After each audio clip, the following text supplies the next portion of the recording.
کو بتائیں گے کہ انڈونیشیا کے صدر اعلیٰ سطح کے وفد کے ہمراہ 2 روزہ دورے پر پاکستان پہنچ گئے ہیں۔ صدر آصف علی زرداری اور وزیر اعظم محمد شہباز شریف نے معزز مہمان کا استقبال کیا۔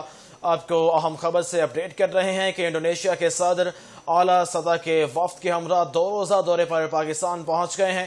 صدر آصف علی زرداری اور وزیر اعظم شہباز شریف نے معزز مہمان کا استقبال کیا۔ انڈونیشین صدر وزیر اعظم کے ساتھ وفود کی سطح پر مذاکرات کریں گے، جبکہ صدر مملکت آصف علی زرداری اور چیف آف آرمی سٹاف اور chief of defence forces field marshal Syed Asim Munir سے ملاقات بھی کریں گے۔ دونوں ممالک کے درمیان تجارت، سرمایہ کاری، دفاع، صحت، آئی ٹی، موسمیاتی تبدیلی، تعلیم اور ثقافت کے معاہدے طے پانے کا امکان ہے۔ اس سے قبل انڈونیشیا کے صدر کا آخری دورہ 2018 میں ہوا تھا۔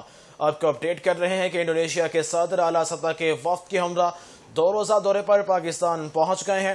صدر آصف علی زرداری اور وزیر اعظم محمد شہباز شریف نے معزز مہمان کا استقبال کیا ہے۔ انڈونیشین صدر وزیر اعظم کے ساتھ وفود کی سطح پر مذاکرات کریں گے، جبکہ صدر مملکت آصف علی زرداری اور چیف آف آرمی سٹاف اور chief of defence forces field marshal Syed Asim Munir سے ملاقاتیں بھی کریں گے۔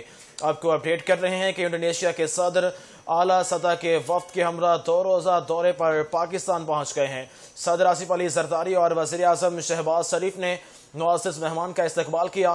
انڈونیشین صدر وزیر اعظم کے ساتھ وفد کی سطح پر مذاکرات کریں گے، جبکہ صدر مملکت آصف علی زرداری اور چیف آف آرمی سٹاف اور chief of defence forces field marshal Syed Asim Munir سے ملاقات بھی کریں گے۔ دونوں ممالک کے درمیان تجارت، سرمایہ کاری، دفاع، صحت، آئی ٹی، موسمیاتی تبدیلی، تعلیم اور ثقافت کے معاہدے طے پانے کا امکان ہے۔ اس سے قبل انڈونیشیا کے صدر کا آخری دورہ 2018 میں ہوا تھا۔